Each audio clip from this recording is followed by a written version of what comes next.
Hello, I'm Robin Bresnark, the Brand and Creative Director at Buyapowa. Welcome to Referral Marketing MVPs, where it's my privilege to speak to some of the people at the coalface of referral marketing, the real people who make it happen.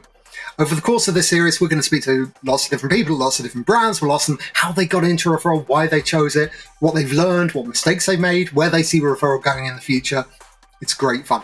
We've had some incredibly interesting and insightful chats with people. I think you're going to really enjoy it. So, particularly if you're thinking of trying referral for the first time, or maybe you've been doing it for a while, but you've kind of hit a plateau, this is masterclass stuff.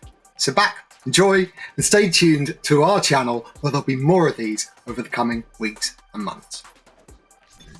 Today, I'm delighted to be joined by the magnificent Asya Kuznetsova, Senior Product Manager responsible for growth at Wise, formerly known as TransferWise.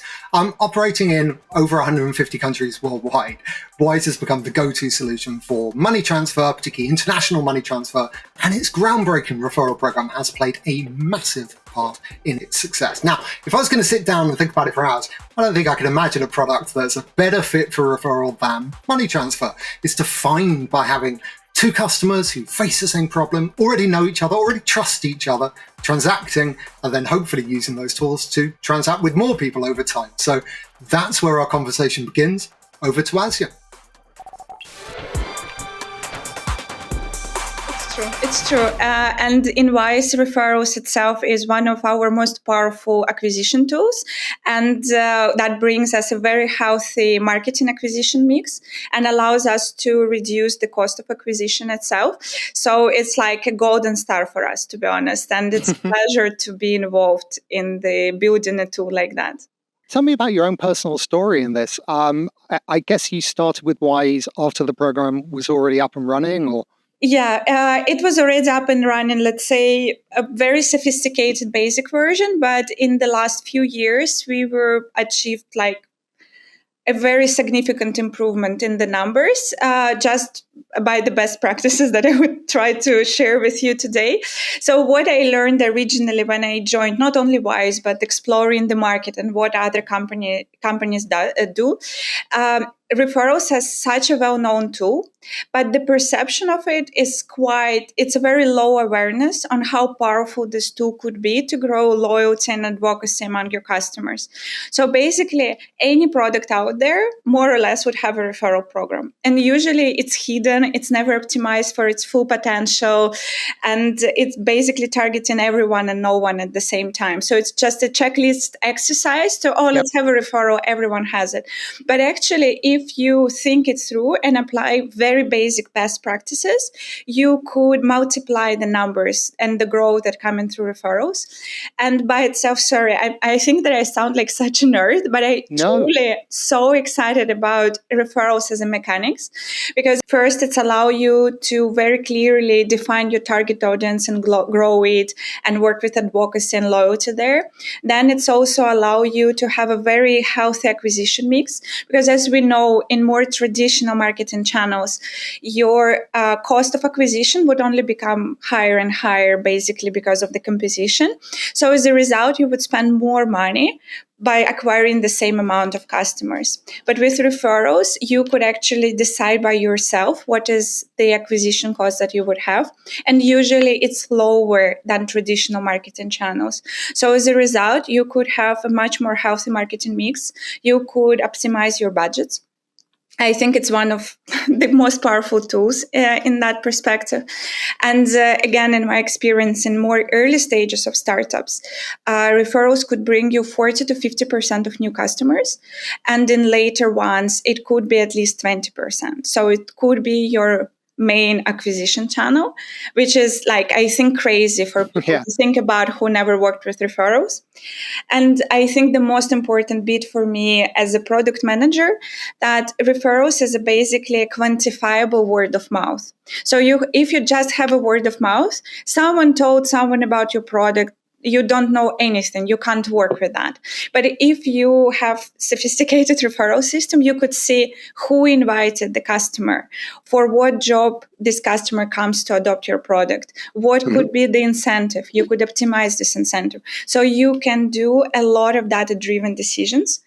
that would allow you basically work with your growth compared to more traditional marketing channels. And increasingly, traditional marketing channels, you can't measure anything anymore, right? Because cookies don't work, because everyone's on iPhones. I mean, Google decided not to deprecate cookies, but fine. But still, like all of those things that people have been using for 15, 20 years, they're not working anymore. It's you true. just pay Google and Facebook these enormous taxes. And, you don't get the access you used to. If you want to be bidding on keywords, like you say, once you've hit a certain size as a company, it's going to cost you more than it's worth. Yeah. And you can't measure anything anymore. But a great thing about Referral is it's by its very nature, every single transaction is measured and attributed. Yeah, and that's honestly the bit that surprised me, that it's such a quantifiable tool that allows you to very clearly understand what is the opportunity and how much money you want to spend more and what is actually you getting out of it. And yeah, that's compared to traditional marketing, it's now a golden mine, I guess. Hey, I'm really interested in your story. You came to this, and I guess you still are, from a product perspective rather than a marketing perspective. I think you worked at an agency before, but you're a product person, right? Yeah, so I came from a very traditional background. I have a corporate finance degree and I worked in PricewaterhouseCoopers as a traditional strategic consultant. And after that, I discovered that my passion lies with startups. So I started to work with a startup. And after that, I was mostly in product. I was a head of product for Yandex, which is basically like Google, but for Eastern European market. And we built successfully from ground zero to scaling stage several startups for educational market. So all my life, mostly I was either involved in finance or a very traditional product practices. And I was hired twice to work on product-led growth. And we consider referrals, even though it's an acquisition tool, we consider it a product mechanic because it's basically allow you to work with your customers, increase their loyalty, increase trust, and bring more new customers that would use your product. So in some ways, I believe it sits between product and marketing.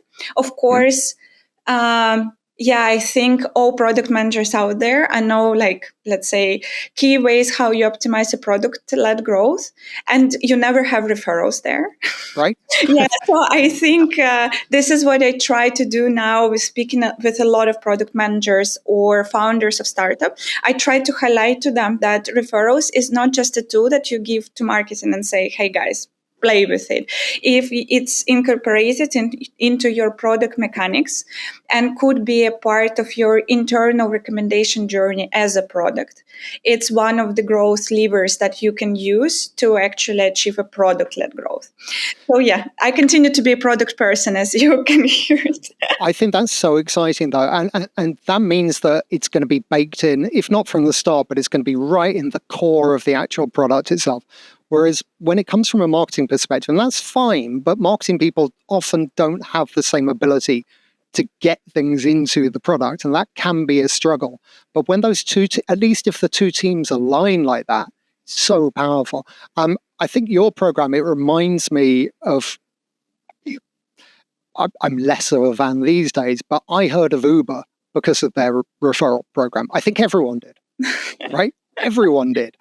And your program reminds me of theirs purely because I can see some of their tricks in your program. So instead of saying invite a friend or refer a friend, you say earn 90 euros, which is exactly what they did. And there are these best practices, right? There are things that you can learn from other people. And again, that's a product-centered approach to it. Yeah. It's not what words do we like or what's on brand, although, I'm a brand person, I get it.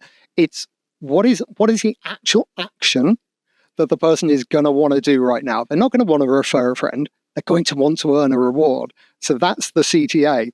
And again, having a product person build this stuff, I think by its very nature, that's how that really good practice gets baked in right from the start. It's very cool. That's a pleasure to know. I think it comes in wise through our current CPO, Nilan. He was a head of growth before, and he was the one who built the first and original referral program that I picked up and optimized now.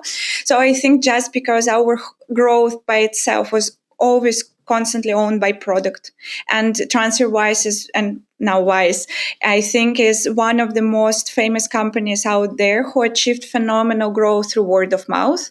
Yeah. That's why the referrals by itself was given to product to work on. And yeah, for us, it worked greatly, even though I do understand that working more with marketing and different campaigns and incorporating referrals as well in marketing could also be a very powerful things that you can do. So I'm kind of sitting in between, trying to help everyone. For me, and that was the biggest learning, that actually people invite lookalike people. Yes. Meaning that currently, most of the companies that I see out there, and their main mistake is that they have the same referral program basically open for everyone. And even though all the customers are valuable, of course, but we all know that there are some customers who would generate you more costs than profit. And as a result, their acquisition would result in the loss for the company. And there are target audiences, these key customers that you want to grow. So your referral program by itself should target only your target customers that you want to grow. If it's just open to everyone, you would receive everyone. And of course, at Wise size, we operate almost everywhere in the world. So we have several key target segments, and we have a specific referral program for each of these segments. So I think the baseline is that first, people invite lookalike people. And the second one, that your referrals should target only target customers and should be built specifically for this target segment. Otherwise, it would not work. You would just shoot at everyone and get almost no one. Right, which of course no one does with any other kind of marketing. Right, but people often think, oh, referral, that's one size fits all. I mean, again, I don't know why they're in my head today, but if you take Uber as an example, one of the reasons their program didn't work is because it was one program, essentially. I don't even know, I think it's still there, but no one uses it now, because it's one thing for everyone. And if you think you've got high net worth individuals, CEOs of companies, booking the most expensive luxury cars, or and spending a fortune, and everyone in their company is doing it, and that person gets like a €3 reward. It's insane, right? Yeah. These people aren't going to care about small rewards. Now, if you give them a seat at a private chef's table or something, something as luxury as the life that they aspire to, that might work. But again, you need very, very different rewards for those very, very different people, because that is, you couldn't be more right. Referral is, I think, the ultimate lookalike marketing tool, because people that are into ice hockey know other people that are into ice hockey. And it's just that simple. Yeah, and this is what, again, a bunch of experiments proved for me, that if you look at all your different customer segments, you need to very clearly understand why they're recommending your product and for what, and what could be a right incentive for them. So in my experience, one way or another, for most of the people, cash would be a good incentive, because it's also very fair. You're sharing the part of the revenue that you would earn from their invites with them. So people actually feel very appreciated, and they feel much more loyal and advocate for your product, because they feel that you are fair to them and you're sharing a part of revenue. But of course, if we look at more upscale segments and premium products, cash is no longer motivation there. And certain early access to features or some premium services could be there. And always, in my experience, there is a category of users that is harder to identify in terms of numbers, but it are the people who are not interested in any rewards. They just want to share the love for the product, and they want to give benefits to others. And for this category, using cash or any other incentive could not work. They would feel too shy to recommend your product, fearing that they basically earn money from their friends. So I guess the most important bit, and this is a very product perspective to things, that you need to understand your customer segments and you need to actually go and talk with them and just say, do you recommend my product? Why? For what action? And for example, I would give a very tangible example there. We spoke with people, especially in the APAC region, and we realized that they recommended Wise not for sending money, which is the most obvious thing you can do with Wise. They recommended us for a travel card. So when their friends are about to travel, they would recommend Wise. So as a result, we built so far the most successful referral program that we ever had. That would allow you to, of course, earn a certain cash rewards for inviting friends, but it would allow you to give to your friends a travel card. And numbers just like more than doubled in the PAC region just by us supporting, understanding what was their recommendation journey and supporting it with the right incentive, just as a travel card, free travel card. It's not that complicated, right? Right. But it earned that, like the revenue and the amount of customers we received from that was like unimaginable. Have you noticed, I mean, again, that's another really fascinating thing about you guys, that you operate all around the world. How many countries are you active in now? 60 or so? Yes, so you can send money to more than 150 countries. 150, wow. Yeah, 150. This is a bit complicated story about fintech, that regulations are very different by countries. So our goal, of course, to provide all of our product range to all the countries, but sometimes due to licenses or regulations, we can't. So I think our most widely used product is sending money. And then we have our travel card. Also, you can hold money in different currencies. You can receive money, as you mentioned in the beginning, which actually works in a lot of countries for freelancers, for example, who work for companies abroad. And there again, it's just, if we think about a customer segment, freelancers who work for companies abroad, it's a very specific customer segment, and they usually know tons of people who do the same. So if you build for them a referral program that is specifically using their language and incentivizing them to help their peers to receive money from abroad, it again would work the best for this customer group compared to just average earn something. Most of the fintech sector, I mean, it's a commoditized industry. People basically do the same things, right? Mm-hmm. So being able to have marketing messages that help you stand out, it's kind of vital, because everyone's going to say, we're the cheapest and we're the fastest, right? You can prove kind of anything with numbers, you know. It's like detergents, you know. They all get your clothes clean, you know. But why would I choose that one in particular? Mm-hmm. Well, I might choose that one because my sister says that her clothes smell much better with it, but I'm not going to believe on a poster your clothes smell much better because the other guy is saying that. So yeah, true. And this is again the valuable insight that I learned, understanding how much referrals is actually like one of the most powerful tools, because there would be no one else who would recommend your product better than your current customer base.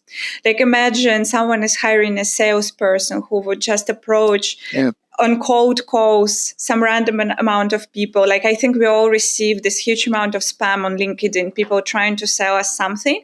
It never works. But if there is one person who loves your product, they would recommend it to 10 people around them. And these people would trust them and believe them. So again, there is nothing more powerful than growing advocacy among your current customer base before you go and invest into more traditional approaches that you should as well. I'm not saying that marketing by itself should stop existing because of the referrals, but I do think that just in a healthy marketing mix, let's say 60 to 70% of customers are coming through word of mouth and referrals, which is basically a product-led growth. And another 30% would come from marketing perspective. Both on our C-level from product side and C-level from marketing side, everyone understands that referrals is one of key investments in terms of acquisition. So I actually feel so privileged sometimes because I see other product managers fighting for resources, trying to justify their opportunities, asking for more engineering effort. And again, returning back to the bit that I shared before, that because referrals are so quantifiable and it allows you to make a very clear decisions where you want to optimize and what. As a result, for me to justify an engineering investment and have the whole team, now we're like, I think 15 people who work specifically on that, very easy because again, up to the C-level, no one would ever touch referrals. Everyone like, whatever referrals want, let's give it to them. That's a beautiful thing to hear. I love that. Let me ask you about two very specific things about your programs. Two things which I think are a little bit different from what other people do. So the referrer gets on the main program that you do, and I know there are kind of other things, but the main thing for money transfer, the referrer gets their reward after they make 3 referrals rather than for every one, which is unusual. I like it, and I've suggested it to clients of ours in the past. Funnily enough, I spent an awful lot of time studying like the psychology behind these kinds of things. And strangely enough, people are more incentivized to do something that will take them a bit longer with progress because it's gamified than they actually will doing one thing. It's funny, right? And you're setting an expectation. You need to do 3 people. So straight away, people are thinking, Janet, Colin, and Francis, that's in their head. Whereas if you say refer a friend, Janet, and that's it, right? So when you start with those assumptions, actually people find it very easy to get to those next levels. And when they get to 2, they're super excited. So that 3rd referral, you've probably seen this, that one happens even quicker than the first 2, right? True. It's true. Yeah. But this is ninja level referral. What? This is ninja level referral. What you guys are doing. These are the little tricks of the trade, which people often don't get mature enough to really explore. But I get so excited when I see things like that because it works. But I'm sure you iterated. So for sure we iterated. And there is 2 things for us, is that we, as a company by itself, our most value is that we want to provide cheapest transfers possible. And that means that we need to maintain our price really low. So we compare it to there are other fintech companies out there who simply throw money at their marketing and their referrals. They would pay, let's say, £100 for one person. So that's their acquisition strategy, and I fully support that. I do understand in Wise, we mostly want to grow loyal customer base, and we don't want to, even though we pay you money for referrals, we don't want you to have this as a primary incentive, or I want to earn some cash out of Wise. We want you to genuinely recommend your products to others. And this is when invite 3 friends comes really handy, because again, if it's one friend, you're usually, I would invite this person and earn £20 out of them. And that's it. But if you think, okay, it's a journey and it's a long journey, and I would recommend Wise to others around me, not only 1 or 2 people, that sets a very interesting path for loyalty and advocacy. And people who are simply interested in earning fast cash, they would not enter this. So as a result, that's a tool that we use to work specifically with people who love our product and genuinely want to recommend to people around them. But we tried to be honest and transparent with customers. And we do understand that for a lot of them, inviting 3 friends may not work. They maybe not have that many connections. They do feel that it's too complicated for them. So we running experiments and trying to understand for what customer bases this thing would not work. So, for example, we do understand that for businesses, it may not work. If you're a business owner, you most probably would invite 1 business, tops 2. So for you, this 3... the path to 3 invites would be too complicated. So I think we're trying to balance it out, but you highlighted all the right reasons why we went with that in the first place. The part I actually really interested to hear your opinion on, as this is what I see in our product and in all the products out there, that people tend to invite in their first 14 days with the product. Right. So they convert to the journey really early, which is for me, like, I do understand why. After they experience your core product, they're the most delighted and they're the most excited. And this is when you should convert them to invite. And that's the best practice out there. But it doesn't make actual sense, right? You just experienced the product. You didn't spend that much time with it to become a true advocate. Right. But what we see in numbers all the time, first 14 days it spike and then it goes down, and then maybe over the years they would invite a bit more, but still most of the new customers that you would receive is from another new customers who just joined. And again, we ran several experiments. It doesn't mean that you should stop working with your customer base after 14 days. But I thought that there would be much more growth coming on in later days than in the earlier ones. But actually, if you want to achieve the highest conversion, whatever you do, you should do in first 14 days. You're not wrong. That the irony is there's an awful lot of brands who actually don't encourage people to do things in the first 14 days because they have so many other messages that they want to get out of that time. So, in retail, a pop over on the checkout page is a no-brainer for a referral. Like, someone's just shopped with you, they're not going to buy something else that day, right? How do you extract more value from them?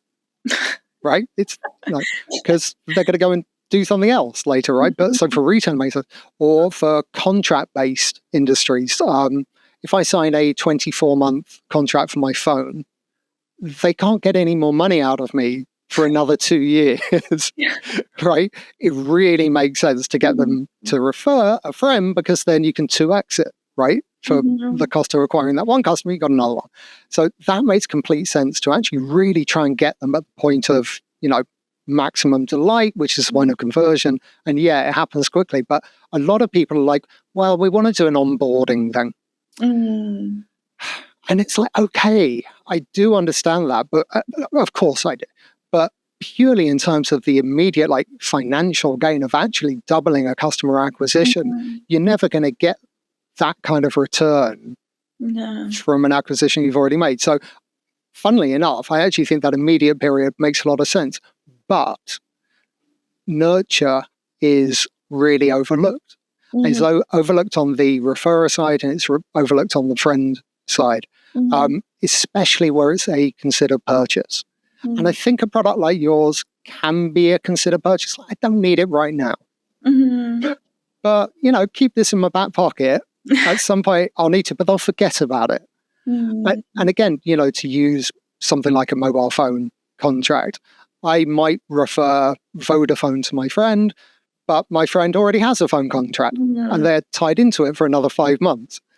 So what can Vodafone do once they capture that interest from the referred in friend to keep them kind of on the hook so that in 5 months' time, when they're ready to transact, that's going to be the first name in their head.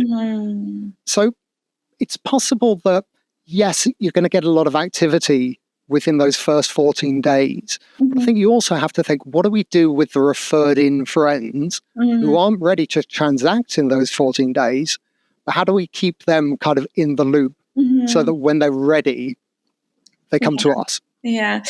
We usually, our best practices is CRM notifications. If we are, of course, allowed to send them, if you didn't, if you were invited, and we usually provide a certain discounts for you to adopt a first job. If you were not converted in X amount of time, we would try to very naturally kind of advertise features that you could use in the future. And everywhere there, the referral program would be integrated, oh, you haven't used your discount, just remember that your first transfer with Wise will be for free. Or, okay, you're not interested in transfers, but just know we have a travel card, or you can receive money with Wise. So there is bunch of communications that going on. For us, it works great because for financial products, there is a much higher conversion to emails. So if you receive an email from your bank, you're opening it. So for us to advertise our products through marketing emails, one of the key communication channels for us. But at the same time, our marketing team, who are IDOR, they have so many rules to not spam customers. Sure. You most probably would receive only one email in your lifetime prompting you to invite friends. This is how we're trying to keep boundaries and understand that no one is obsessed with Wise as we are. So maybe you don't want to receive 10 emails about invite your friends. Yeah, not if it's the same. I mean, I certainly different messages. If you're going to do that, and I recommend that people do, but it very much depends on the industry. You've got to change your messages. You've got to highlight a different USP every time, rather than just sending the same thing. Like, do you know any friends? Or a little trick for you, and I don't know if you do this. We recently started kind of telling clients to experiment with using the phrase "lock in your reward" for the friend. So the friend gets an invite, and the invite says, lock in, no fees on your first transfer. Okay. And actually, by phrasing it like that, that can help you get around the issue of, but I'm not doing a transfer right now. But if you say, hit this and leave your email address or whatever you want to do, and then they can come back, but just opt into marketing. And you can lock it in for a year or something like that. And it can be any amount of time. It doesn't matter because you're happy with that conversion whenever it happens. But again, then you get FOMO in there as well. You could also experiment with a month before that year expires. Remember how 11 months ago you locked in this great reward? You just got a month left to use it. So there are various things that you can do there. And again, it's psychology. It just comes down to what is going to keep someone interested, and then how do you kind of re-peak that interest a little bit later. So, wow, that's actually a wonderful idea. Like having a bit of a time sensitivity and action required from the customer who joined.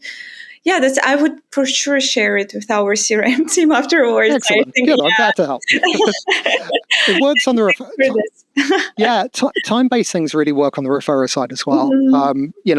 And a lot of brands do, we call them booster campaigns, and I'm sure you've experimented so to celebrate such and such a day, we're offering double rewards. You got to do it today. That kind of thing can make a really, really big difference. And it also helps you sometimes tie your program in to calendar events or current affairs, or if you're sponsoring something. So, if you're a big enough brand that you're a sponsor at the Olympics or something, that's a way, it's how do we get our referral program to reflect the brand in a bigger sense. So, all the other things we're doing, there's a character in our TV advert, you kind of reference that and you dress it up and you make it look different and you change the rewards or you offer a bonus or anything like that, just to keep it fresh. So it's not the same thing all the time, but it's changing as much as your brand is always changing, right? It's true. And you always have the same advice. There is new products that launching. There is new countries that opening. For example, we just recently started to provide a Wise account features in Philippines because we received the license. So before that, our referral program there was purely send focused because it was the only product that we provided for Philippines. But now we have the full on different referral program there just because we are providing more products there. And to keep up with this, to be honest, with all the currencies and all the rewards and all the different mechanics by countries, by products, that's a bit insane, but that shows like a path to success, kind of. If you don't do that, you would end up with like low maintenance referral program that just sits out there. But if you think about it, we, for example, the bit that I didn't share with you, we consider referrals as a part of the recommendation journey. So how our customers and for what they recommend the product. So for example, if you recommend Wise to someone for sending money or something, we would add this person to your immediate contact list. So you would understand that this person not only sign up to Wise and start using it, but it would speed up the way you send the money to this person. Instead of entering all the bank details, you would have them by phone number or by email in your contact list, and you would send money. So as a result, we incorporate this whole referral thing, invite a friend into actual product use. That's so clever. I can think of ways that brands in completely different sectors could use that. So fashion, for example. You refer a friend to a fashion brand and she buys a dress. You then know her dress size. Mm-hmm. So when you want to buy her something for her birthday, you could order something for that friend and it sends in the right size. There are things, and again, I'm not saying that the referrer gets that information because, you've got... privacy and stuff. Yeah, of course, right? But would you like to buy this in Sarah's size? You're not actually sharing what that is necessarily or anything like that. Well, that actually, that's a very smart idea. Yeah. Okay. I'm going to do some thinking about this. There's some fun things we can do. Thank you so much. You guys, you really are an inspiration. I thoroughly recommend anyone who wants to look at a referral program and how it's, transformed a company and how it's done right and how it keeps changing. Take a look at Wise. Thank you so much for your time. It's been wonderful talking to you. Thank you as well.